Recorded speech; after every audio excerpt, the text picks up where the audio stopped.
All right, folks, we're going to be starting on page 12 in the note packet. Zoom out there. And we're going to practice some of that same stuff that we were looking at in that green packet. So a car costs $22,000.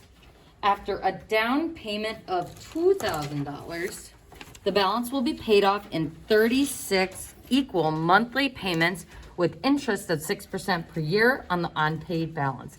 Find the amount of each payment. You will be finding R in the formula. All right, folks, so this car that I want costs $22,000. Do you guys know what it means to make a down payment? Can anyone explain in their own words what making a down payment means?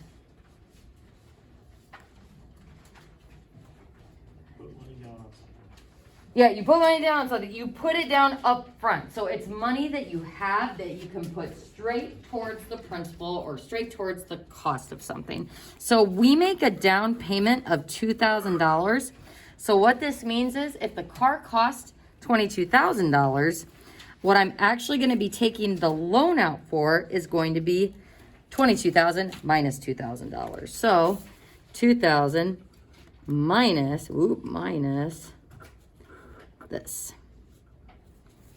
$22,000 minus that. So our principal or the loan amount is going to be $20,000. So this is the loan we take out today.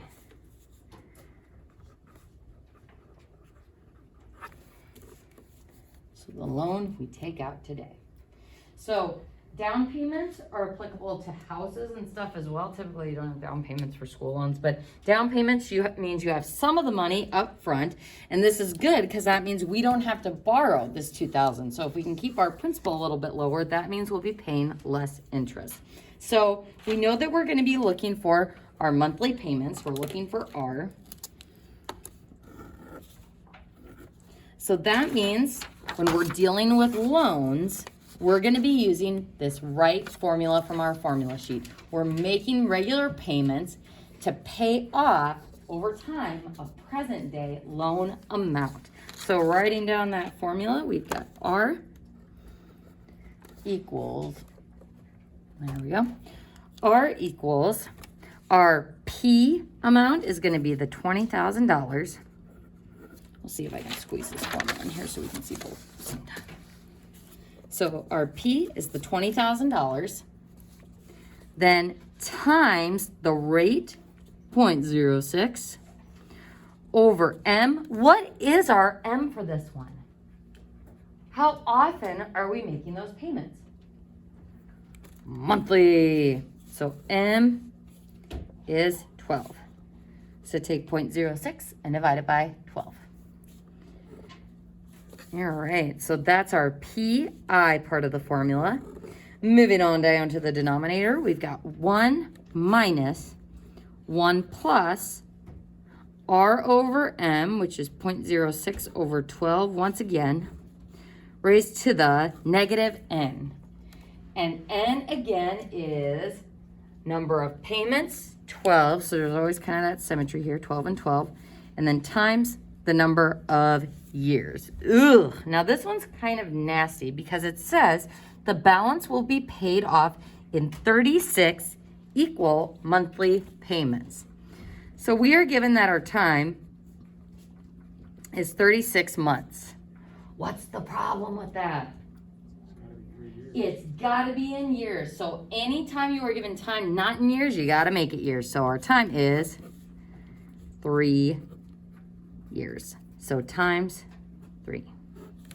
And this makes sense because number of monthly payments times 3, that gives us our 36 or our N there.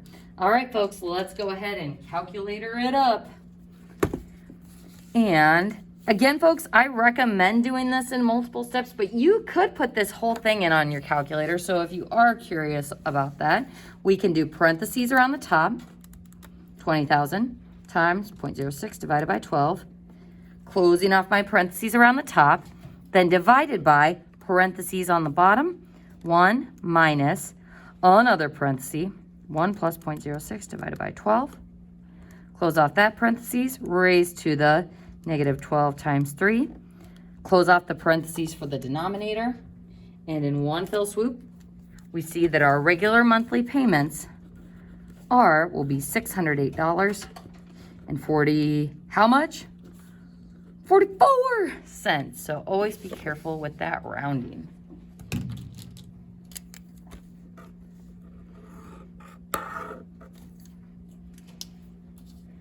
So again, we're getting some more practice with these formulas. They're big, they're nasty, but hopefully you're getting more comfortable with pulling the information out of the problems and figuring out what variables that you have. Now, in the next piece, we're gonna get into this idea of amortizing a loan. So if you pay the same amount on your loan each month, same amount, that's gonna be our R. The amount of interest decreases over time because you are paying less interest on a lower unpaid balance. So the faster you can pay off a loan, the less interest that you'll be paying on over time. So this process is called amortizing the loan. So here's an example that might scare you. And we're going to talk about it in terms of a house because the school loan thing is just super, super sad. And I can give you an example. Once we see how this problem goes, I'll tell you my own my husband's experience with school loans to kind of put this in perspective. So a family buys a house for $250,000. But most people don't have that kind of money just, laying around. So they have to take out a loan to buy this house. So they're buying it using a loan. Now, they did have $30,000 lying around. So how much is the loan that they take out actually going to be? $250,000 minus that down payment. So our actual P is going to be $220,000. So they were able to provide $30,000, but they're going to have to take out a loan for the rest. So the mortgage terms say that the house is to be paid off monthly. What does monthly tell us? M is 12. Over 30 years, what does that tell us? The time. At an interest rate of 6%. So part A, we want to know the monthly payment. Now, how do I know I'm going to use this formula for R and not this one? Do we know the somewhere in the future value or the present day amount? The present day. When I take out a loan, it is the money that I take out that day. So all loan regular payment problems are going to use this. So R equals the P, which is 220,000. Ouch. That's a lot. Times R over M, so 0.06 divided by 12. Typically it's monthly payments because most people get paid monthly and then they're able to make monthly payments. And then this is all over 1 minus 1 plus 0.06 over 12 raised to the negative 12 times 30. So just using that formula.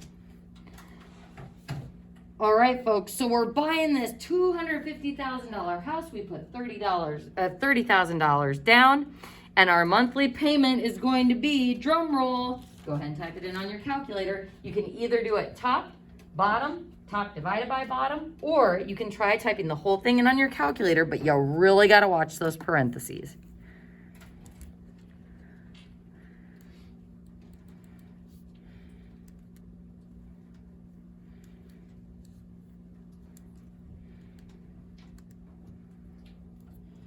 Should be getting something between 1,000 and 2,000.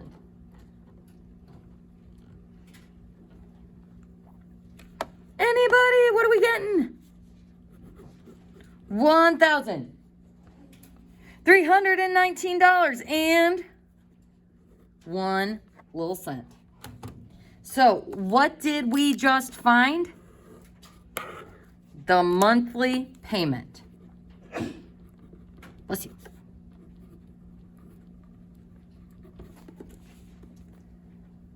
So this is how much it's going to cost me every month for 30 years to pay off this loan. If you're like, wow, that's a long time. Yeah, well, $220,000, what amount of money to be paying off with these only 1,000-ish amounts of money at a time. So it's like, all right, that's not too bad considering this is a very expensive house. Now, B is where it starts getting kind of freaky. It says, how much interest will be paid over the life of the mortgage? Now, before we can find the interest, we need to find the total amount we pay back after 30 years. The total amount, oops, sorry, you guys can't see that. The total amount that we pay back after 30 years. So, how do I figure out that total amount I'll be paying back? How much am I paying? Well, the $1,319.01. That's my monthly payment. How often am I making that payment?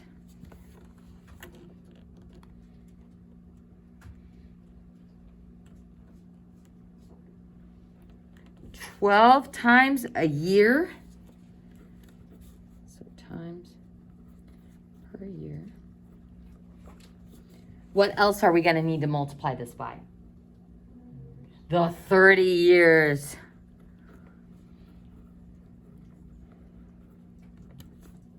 So, how much total will we end up paying for this house? $1,319.01 times 12 times 30. Ooh! $474,000, $843.60. $474,843.60. Major oof going on here, folks. So this is the total we pay the bank over time. 30 years. So after 30 years, that's how much money we have paid back towards the bank. Now, what is crazy about this is how much of that amount is just interest. If we subtract the initial loan amount of $220,000,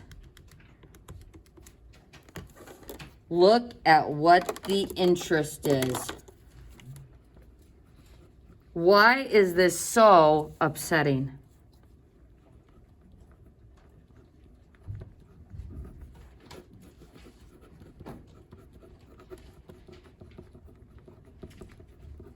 This is super upsetting because that is just the interest we are paying back, and we end up paying more interest than what the house itself was even worth. Banks are businesses. They want to make money off of your need for money. And school loans are about the worst thing out there, folks. So my husband, when he got out of college, he had about $60,000 worth of student loan debt. So he had no one really helping him, no scholarships, no nothing. So when we first got together, he was paying about $500 per month towards his school loans, and it wasn't paying off any principal. He was literally just surviving to make the interest payments. So that $60,000 was still sitting there, and he just kept getting more interest on that amount. So it gets really, really scary really quickly. $60,000, most of my friends ended up with like $60,000 to $80,000 worth of loans, so it's a lot.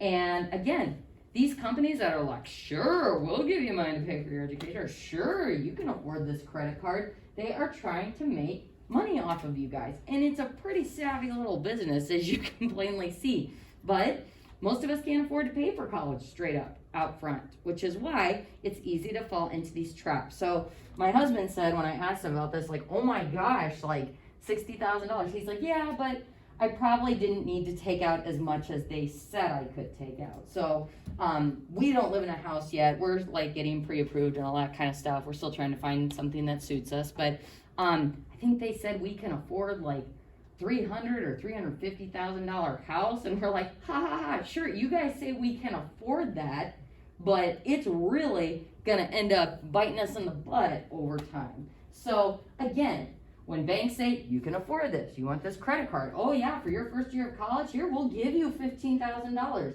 There is no such thing as free money. So it's very important to take out what you need. The biggest balance when you guys go to college is figuring out, do you wanna work or just go to school, or can you balance those two things at once? And it's tough. How many of you are working right now? Is it hard to manage your time? And on nights where you work late shifts, is it awful? So something to think about when you go to college. If you are working, don't think of that as extra money. Start putting it towards your school loans. Any extra money, start paying off those school loans. Take out the bare minimum. You definitely want to pay for your textbooks. You want to live in a safe environment.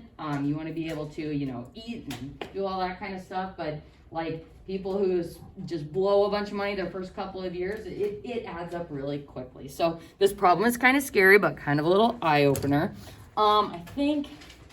Ooh, we're getting close to the end. We'll go ahead and start on C on the bottom. You can go ahead and cross off D. We won't be doing that one at all. But we will regroup on C tomorrow, unless something gets crazy. And that concludes that video.